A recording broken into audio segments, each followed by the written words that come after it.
नमस्कार साथियों, स्वागत है आपका सिविल लक्ष्य एकेडमी के Chhattisgarh daily current affairs programme में। आज हम देखेंगे 14 जून 2021 के सबसे महत्वपूर्ण प्रश्न जो आपके एग्जाम में आ सकते हैं। पहला प्रश्न है, यूएनडीपी और नीति आयोग ने छत्तीसगढ़ के किस अभियान की सराहना की है? ऑप्शन है पढ़ाई तो हर द्वार, मोहल्ला क्लास, मलेरिया मुक्त बस्तर अभियान या इनमें से कोई नहीं। तो इसका सही जवाब है मलेरिया मुक्त बस्तर अभियान। मलेरिया मुक्त बस्तर अभियान राज्य सरकार के द्वारा बस्तर में मलेरिया के मामलों को कम करने के लिए चलाया गया है।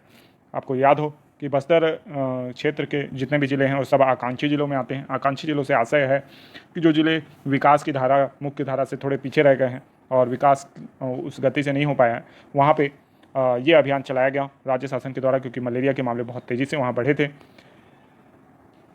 इस अभियान की सफलता के स्वरूप बीजापुर में 71% मलेरिया के मामलों में कमी आई है ना, और वहीं 54% मामलों में दंतेवाड़ा में भी कमी आई है।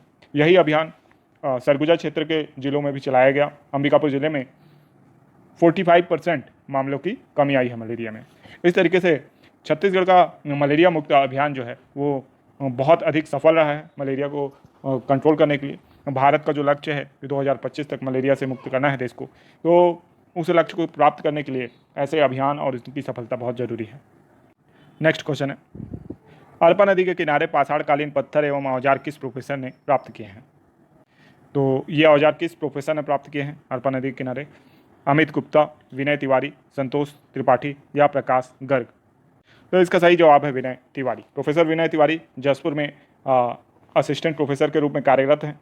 ये बिलासपुर ज़िले के ही निवासी हैं और अरपा नदी के आसपास ही इनका निवास है। अरपा नदी के आसपास ये भ्रमण के दौरान इन्हें ये संकेत मिला कि यहाँ पे कुछ औजार हो सकते हैं। उन्होंने उनका संग्रह किया और क्योंकि एंथ्रोपोलॉजी के प्रोफेसर हैं, ये काफ़ी कुछ उसके संबंध में जानते थे और इसलिए इन्होंने जो ये बहुत बड़ी खोज कह सकते हैं हम छत्तीसगढ़ राज्य के संदर्भ में, कि पाषाणकालीन औजारों को तलाशा और उनकी पूरी श्रृंखला जुटाई। ठीक है, यहाँ आप इन औजारों की तस्वीर देख सकते हैं। ठीक है, ये प्राकृतिक रूप से बने नहीं हैं, इनको कुछ तराशा गया है आदि मानव के द्वारा। ठीक है, और इस तरीके के बहुत से औजार प्राप्त हुए हैं और माना जा रहा है कि ये 15,000 वर्ष पुराने हैं। तो काफ़ी महत्वपूर्ण ये औजार की श्रृंखला है और बहुत बड़ी खोज होगी अगर ये सिद्ध हो गया तो। नेक्स्ट क्वेश्चन है, 500 एकड़ में बर्ड वाइल्ड लाइफ सेंचुरी कहाँ बन रही है? दुर्ग, अंबिकापुर, जगदलपुर या इनमें से कोई नहीं। तो इसका सही जवाब है दुर्ग में। इस क्वेश्चन को काफ़ी दिन पहले एक बार कवर किया जा चुका है, अभी फिर करंट में है।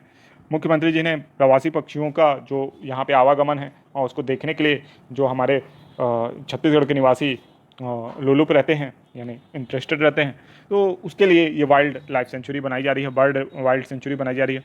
और इसके माध्यम से जो अंतर्राष्ट्रीय स्तर की बर्ड हैं, है ना, चिड़ियाँ हैं, उनको खाने पाने पीने की जो चीज़ें हैं, उनके इंटरेस्ट की और जो प्रजनन की चीज़ें हैं वो उपलब्ध कराई जाएंगी वहाँ पे। ठीक है, और इससे क्या होगा कि वो जो चिड़िया हैं वो हर साल वहाँ आएंगी, प्रवास करेंगी और इससे जो राज्य में ये बर्ड वाइल्ड लाइफ है उसको लगातार बढ़ोतरी मिलेगी और जैव विविधता भी राज्य की बढ़ेगी।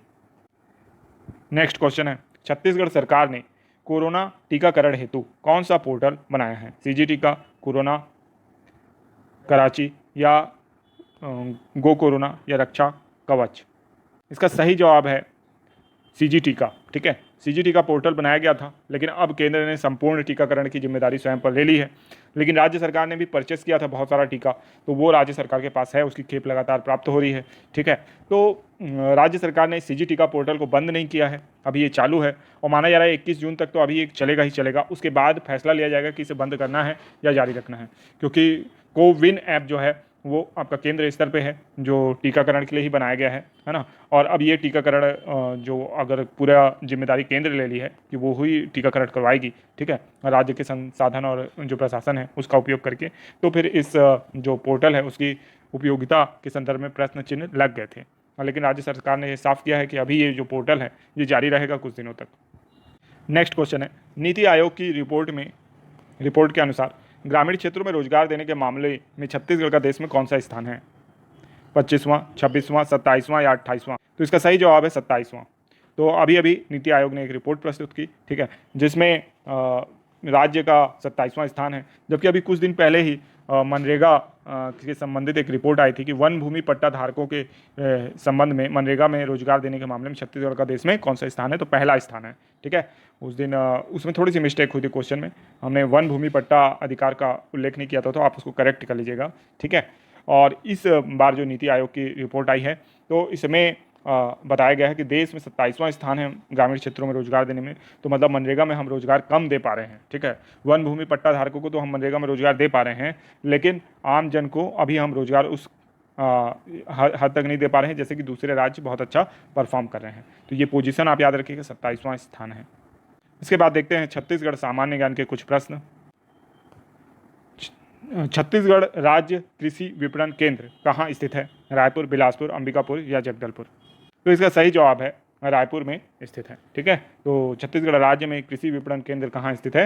रायपुर में है। ठीक है, और इसी के माध्यम से जो कृषक मंडियाँ हैं वो सब कार्यरत है। ठीक है, साथ ही साथ इसकी स्थापना कब हुई है ये भी आपको याद रखना है। तो कृषि विपणन केंद्र की स्थापना हुई है 23/12/2003 को, है ना, यानी 23 दिसंबर 2003 को इसकी स्थापना हुई है। और इसके अलावा उत्पादित फसलों के भंडारण के लिए राज्य भंडार गृह निगम कहाँ स्थित है? ये भी रायपुर में स्थित है। धान की खरीदी हेतु छत्तीसगढ़ राज्य सहकारी विपणन संघ मार्कफेड कार्य करता है, और मक्का की खरीदी जो होती है नागरिक आपूर्ति निगम, राज्य नागरिक आपूर्ति निगम के माध्यम से होती है। ठीक है, तो इसको बहुत अच्छे से याद रखिएगा। और कृषि उपज मंडियाँ जो हैं छत्तीसगढ़ राज्य में वो है 69। ठीक है, इसके बाद नेक्स्ट क्वेश्चन है राज्य पशुपालन एवं विकास निगम रायपुर की स्थापना कब हुई? ठीक है, तो इसकी स्थापना हुई है 1982 में। ठीक है, तो इसको बहुत अच्छे से याद रखिएगा कि 1982 में राज्य पशुपालन एवं विकास निगम की स्थापना हुई। इसके साथ ही साथ आपको याद रखना है कि दुग्ध प्रौद्योगिकी महाविद्यालय जो है, दुग्ध प्रौद्योगिकी महाविद्यालय रायपुर में ही स्थापित हुआ 1983 में। और राज्य सहकारी दुग्ध महासंघ 1983 में ही रायपुर में बना। 2011 में इसका नामकरण देवभोग कर दिया गया, पूर्व नाम इसका सांची था। ठीक है, पहले एमपी था, तो एमपी में सांची के नाम से चला करता था, 2011 तक भी सांची के नाम से ही चला। 2011 में इसका नामकरण क्या कर दिया गया? देवभोग कर दिया गया। नेक्स्ट क्वेश्चन है कामधेनु विश्वविद्यालय कहाँ स्थित है? रायपुर, अंजोरा दुर्ग, सकोला सूरजपुर या पकरिया पेंड्रा? इसका सही जवाब है अंजोरा दुर्ग में। ठीक है, अंजोरा दुर्ग में कामधेनु विश्वविद्यालय स्थित है, जबकि सकोला सूरजपुर, परचमपाल जगदलपुर, कुनकुरी जसपुर में सुअर प्रजनन केंद्र है। पकरिया पेंड्रा, सरोरा रायपुर और रामपुर ठाठापुर कवर्धा में बकरी पालन केंद्र है। ठीक है, और सरकंडा बिलासपुर, पकरिया बिलासपुर और चंद्रखुरी रायपुर और अंजोरा दुर्ग यहाँ सभी जगह पे पशु प्रजनन केंद्र है। ठीक है, जबकि राज्य में 2017-18 के अनुसार दुग्ध उपलब्धता जो है वो 134 ग्राम प्रति दिवस है। और छत्तीसगढ़ में पशुधन में सर्वाधिक गोवंशी, फिर बकरीवंशी, भैंसवंशी, फिर भेड़वंशी आते हैं। ठीक है, अब हम देखेंगे 10 जून के छत्तीसगढ़ करंट अफेयर्स के रिवीजन प्रश्न। अगर आपने 10 जून का वीडियो नहीं देखा है तो एक बार जरूर देख लें। इस वीडियो में सारी जानकारी आपको डिटेल में मिलेगी, जबकि अभी हम शॉर्ट में आंसर देखेंगे। साथ ही साथ आपको बता दें कि टेलीग्राम ग्रुप तैयार है। टेलीग्राम ग्रुप आपकी डिमांड पे बनाया गया था। ठीक है, तो आप उसे ज्वाइन कर लें और उसमें आपको सारी जो करंट अफेयर्स के लिंक है वो आपको मिल जाया करेंगे। साथ ही साथ कुछ अगर ज़रूरी पोस्ट हुआ तो वो भी हम करते हैं उसमें। ठीक है, आपसे संबंधित। ठीक है, तो उसको ज्वाइन कर लें। रोजगार समाचार भी आपको वहाँ मिलेंगे, कोई नई पोस्ट आएगी तो उसकी भी जानकारी आपको वहाँ उपलब्ध होगी। टेलीग्राम ग्रुप का लिंक आपको डिस्क्रिप्शन बॉक्स में मिलेगा। साथ ही साथ जो टेलीग्राम ग्रुप का नाम है वो सिविल लक्ष्य एकेडमी है। पहला क्वेश्चन है छत्तीसगढ़ राज्य की किस योजना को केंद्र दूसरे राज्यों में लागू कराना चाहता है? तो इसका सही जवाब है गोधन न्याय योजना। महाविद्रोह उल गुलान के नेतृत्वकर्ता कौन थे? तो बिरसा मुंडा थे। 9 जून को छत्तीसगढ़ के किस महान संगीतकार की पुण्यतिथि थी? तो खुमान लाल साव की थी। छत्तीसगढ़ का पहला डॉक कैनाल कहाँ स्थापित किया गया है? तो ये बस्तर में स्थापित किया गया है। मानिकपुर जलाशय किस जिले में स्थित है? तो कोरबा जिले में स्थित है। तो आज के दिन का होमवर्क प्रश्न है केंद्र सरकार ने खरीफ फसलों की एमएसपी कितने रुपए बढ़ाई है जिसका लाभ छत्तीसगढ़ के किसानों को भी मिलेगा? तो आशा करते हैं ये प्रोग्राम आपको पसंद आया होगा। ये वीडियो अगर आपको पसंद आया तो इसे लाइक करना, इस चैनल को सब्सक्राइब करना और इस वीडियो को शेयर करना बिल्कुल ना भूलें। साथ ही साथ बेल आइकन का बटन हिट कर दें ताकि आपको नेक्स्ट वीडियो की नोटिफिकेशन समय पर मिले। धन्यवाद, आपका दिन शुभ हो।